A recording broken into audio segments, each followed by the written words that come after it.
The Krelix cubs huddled together in the darkness of the abandoned mining shaft, their 6 legs tucked beneath their chitinous bodies. The youngest one, barely 3 solar cycles old, chittered softly in distress.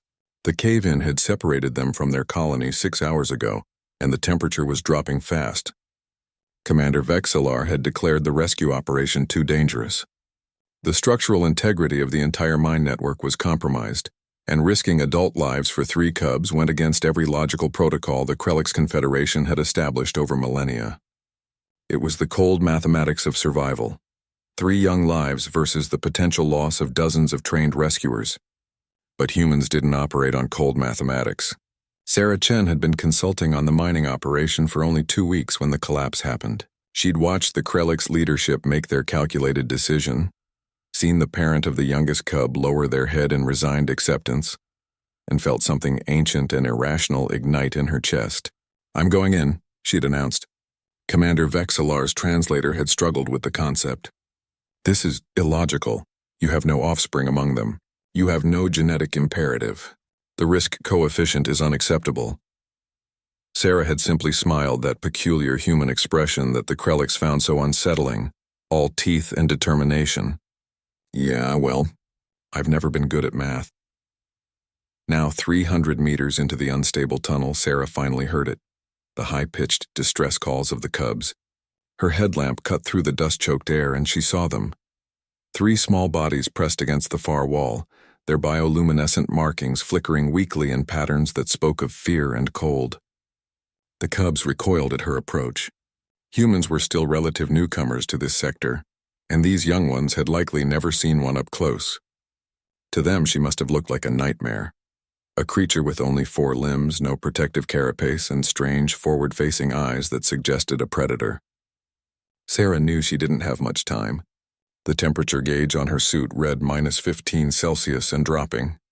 The cub's biology couldn't withstand much more cold, and neither could hers if the heating elements in her suit failed. She unsealed the emergency pack on her back and pulled out the portable thermal unit.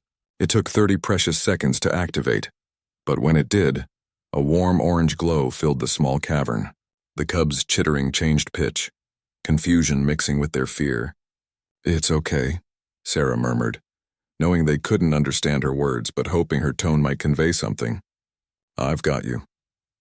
She pulled out the thermal blanket next, a miracle of human engineering, thin as paper but capable of retaining 98% of body heat.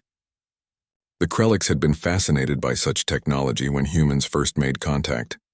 They'd spent considerable time analyzing it, trying to understand why a species would invest resources in creating comfort rather than pure utility. Sarah spread the blanket on the ground between herself and the cubs, then did something that made Vexillar's voice crackle with alarm through her comm. She removed her helmet. "Chen, your suit integrity is fine for the next 10 minutes, Sarah interrupted, her breath fogging in the cold air. "They need to see my face. They need to know I'm not a threat."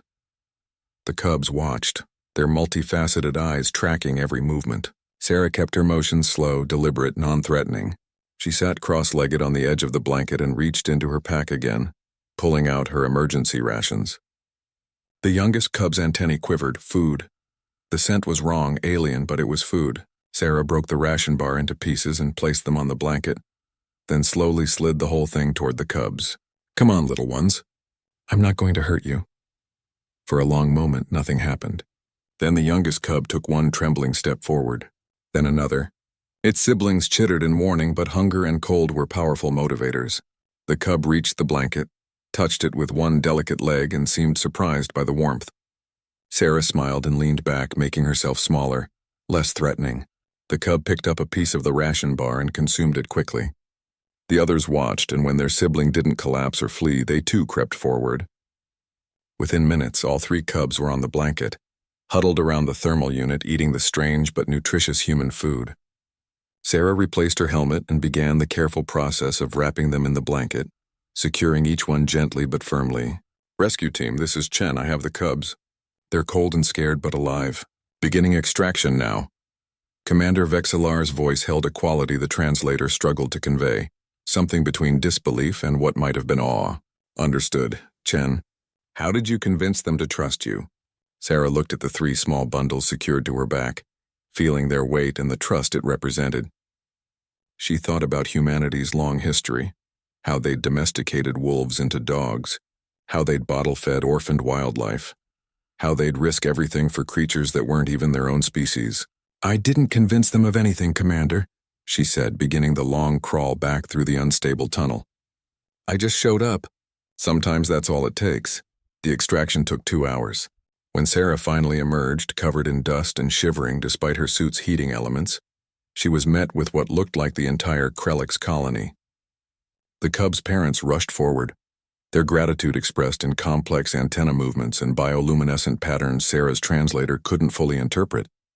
Commander Vexalar approached her, mandibles clicking in a gesture Sarah had learned meant deep consideration. "We have observed humans for 7 standard years," the commander said. "We have studied your technology, your politics, your trade practices.